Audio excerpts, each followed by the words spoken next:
بچپن میں ہم جب اسکول پڑھتے تھے تو مختلف مضامین اردو کے اندر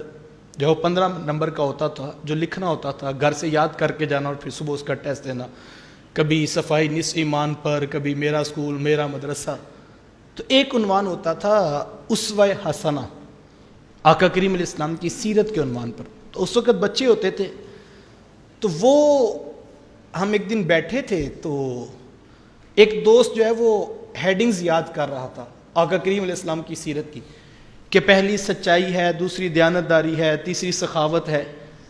تو میں اسے کہا کہ یہ بھی بھلا کوئی یاد کرنے والی چیزیں ہیں؟ تو کہنے لگا نہیں، آخر ترتیب تو ذہن میں ہونی چاہیے کہ کون کون سی خوبی ہے، کون کون سے اوصاف ہیں، وہ لکھنے تو ہیں، مضمون ہے۔ تو میں نے کہا یار یہ تو پوچھنے کی ضرورت نہیں، تم خوبیاں لکھتے چلے جاؤ، تمہیں میرے رسول کی ذات میں نظر آتی چلی جائے گی۔ کوئی ایسی خوبی تو ہے نہیں جو حضور کی ذات میں نہ ہو، جو چیز خوبی ہے وہ محبوب کی ذات میں موجود ہے، تو اس کو تو رٹا لگانے کی ضرورت نہیں، خوبی ہو صحیح، اگر وہ خوبی ہے تو وہ میرے رسول کی ذات میں ہے۔ اور میں یہی آپ سے کہتا ہوں، آپ دیکھنا چاہیں کہ یہ خوبی ہے یا خامی ہے، آپ صرف یہ دیکھیں محبوب کی ذات میں موجود ہے تو یہ خوبی ہے، اور اگر محبوب کی ذات میں نہیں موجود تو یہ خامی ہے، اور اس خامی کے خامی ہونے کے لیے یہی کافی ہے کہ محبوب کی ذات میں موجود نہیں ہے۔ تو خوبی اور خامی کیا ہے؟ محبوب کی ذات میں جو موجود ہے، جس کو محبوب پسند کر لیں، اور سادہ کر دوں، جس بات کو محبوب پسند فرما لیں وہ خوبی بن جاتی ہے، اور جس بات کو محبوب ناپسند کر لیں وہ خامی بن جاتی ہے۔ اور خوبی اور خامی کے یہی معیار ہیں جو ہمیں اسلام نے دیے ہیں، اور اسی لیے کہا لَقَدْ كَانَ لَكُمْ فِي رَسُولِ اللَّهِ أُسْوَةٌ حَسَنَةٌ،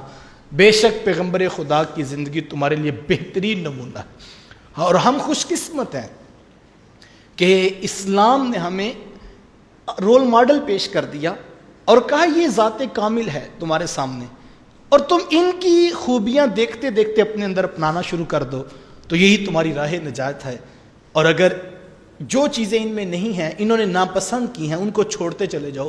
تمہاری ذات بھی کاملیت کا سفر جو ہے وہ شروع کر دے گی۔ تو ہمیں خوبی کیا ہے، خامی کیا ہے، محبوب کی ذات کے اندر نظر آتی ہے، اور ہمیں اس سے پتہ ملتا ہے کہ خوبیاں کیا ہوتی ہیں اور خامیاں کیا ہوتی ہیں۔